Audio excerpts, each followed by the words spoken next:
It's my great privilege and pleasure to extend our celebrations. First and foremost, I extend a heartfelt welcome to our esteemed ഇന്നത്തെ വായനാ വാരാഘോഷത്തിന്റെ ഉദ്ഘാടന ചടങ്ങിൽ മുഖ്യ അതിഥിയായി സന്നിഹിതനായിരിക്കുന്ന doctor Shaju നെല്ലായി സാറിനെ പരിചയപ്പെടുത്തുന്നതിൽ എനിക്ക് ഏറെ അഭിമാനവും സന്തോഷവുമുണ്ട്. വിഷ്വൽ ആർട്സിൽ PhD, MFA, MPhil, BFA എന്നീ ഉയർന്ന ശ്രദ്ധേയമായ സംഭാവനകൾ നൽകിയ വ്യക്തിത്വമാണ്. തിരുവനന്തപുരം പ്രസാദ് ഇൻസ്റ്റിറ്റ്യൂട്ടിൽ നിന്ന് ഫൈൻ ആർട്സ് കോളേജുകളിൽ 3 പതിറ്റാണ്ടിലധികം കലാ അധ്യാപകനായി പ്രവർത്തിച്ച അനുഭവ സമ്പത്തുള്ള വ്യക്തിയാണ്. ദേശീയ അന്തർദേശീയ സെമിനാറുകളിൽ കലാസംബന്ധിയായ നിരവധി ഗവേഷണ പ്രബന്ധങ്ങൾ അവതരിപ്പിക്കുകയും ആർട്ട് ക്യാമ്പുകളിൽ സജീവമായി പങ്കെടുക്കുകയും ചെയ്തിട്ടുണ്ട്. അതിനു പുറമെ നിരവധി ക്യൂറേറ്റഡ്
ഒരു മഹാവ്യക്തിത്വം.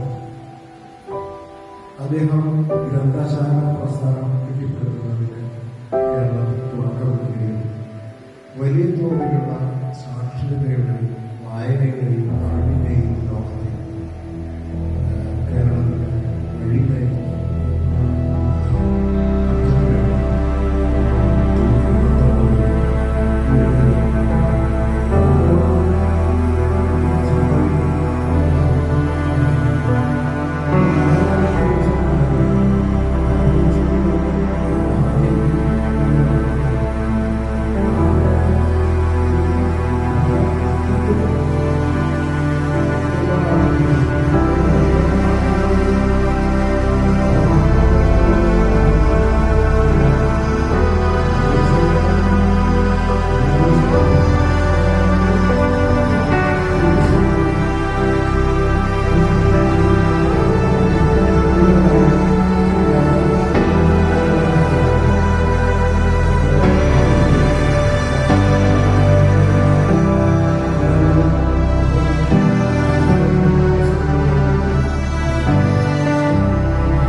മനുഷ്യന്റെ അറിവിനെയും വ്യക്തിത്വത്തെയും സമ്പന്നമാക്കുന്ന ഒരു ശീലമാണ്. വായനാ വാക്കുകളനുസരിച്ച് നമ്മൾ അവതരിപ്പിക്കുന്ന നാടകമാണ് വായനയുടെ വെളിച്ചം.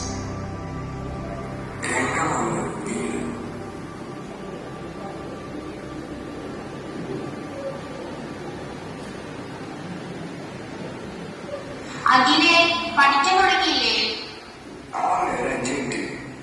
ആ ഫോണൊന്ന് എടുത്തു വെക്കി.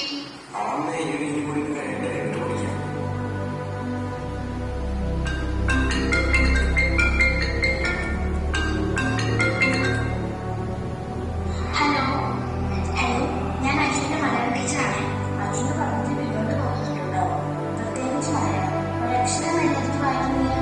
വീട്ടിൽ പുസ്തകം വായിക്കാറില്ലേ? ഇല്ല ടീച്ചർ, വായനാശീലം ഒട്ടുമില്ല. എത്ര പറഞ്ഞാലും അനുസരിക്കില്ല. ശരി ടീച്ചർ, ഞാൻ അവനോട് സംസാരിക്കാം.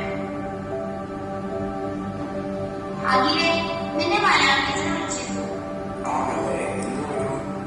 നിനക്ക് മലയാളം ഒട്ടും വായിക്കാൻ പറ്റുന്നില്ലെന്ന് പറഞ്ഞു.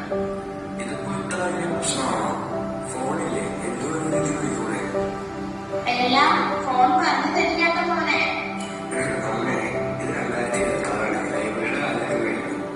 നീ അത് ഓഫ് ചെയ്ത് വേഗം പോയിരുന്നു പഠിച്ചേ.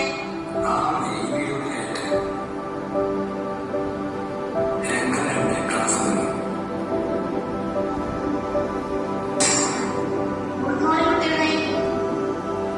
കുട്ടികളെ എല്ലാവരും കൂടി ശ്രദ്ധിച്ചേ. ഈ ആഴ്ച വായനക്കാരും എല്ലാക്കാരായി. അപ്പൊ അതിനോടനുബന്ധിച്ച് ഓരോരുത്തരും ഓരോ ഭാഗങ്ങളൊന്ന് വായിക്കണം. എന്നാൽ പിന്നെ തുടങ്ങിക്കോളൂ. വായന മനുഷ്യന്റെ വ്യക്തിത്വ വികസനത്തിന് അനിവാര്യമായ ഒരു ശീലമാണ്. നന്നായി മനസ്സിലാക്കാം. അടുത്താരാ? പുസ്തകങ്ങളിലൂടെ നാം വ്യത്യസ്ത സംസ്കാരങ്ങളെയും ചരിത്ര സംഭവങ്ങളെയും പരിചയപ്പെടുന്നു. ഗുഡ്. അടുത്താളെ. മഹാന്മാരുടെ ജീവിതാനുഭവങ്ങൾ നമ്മുടെ ചിന്താഗതിയെ സ്വാധീനിക്കുകയും പ്രചോദിപ്പിക്കുകയും ചെയ്യുന്നു. എല്ലാവരും നല്ല മിടുക്കരായി വായിക്കുന്നുണ്ടല്ലോ.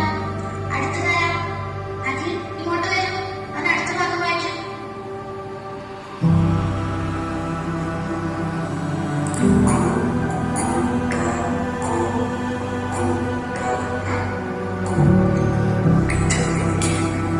എന്താണിത്?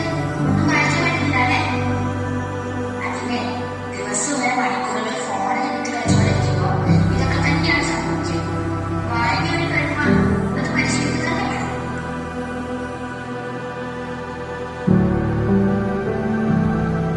വിഷമിക്കുന്നേ? നീ മാത്രമല്ല, എനിക്കും ചെറുപ്പത്തിൽ വായിക്കാൻ ബുദ്ധിമുട്ടുണ്ടായിരുന്നു. അതാണ് വിഷയം. ദിവസവും 10 മിനിറ്റ് വായിച്ചാൽ മതി. വീഴ്ച സമയം കുറച്ച് പറയാം. ഇതുവരെ ഉണ്ടായിരുന്നുണ്ട്. നാളെ തൊട്ട് എല്ലാ ദിവസവും 10 മിനിറ്റ് വീതം ഒന്ന് വായിക്കാൻ പറ്റും.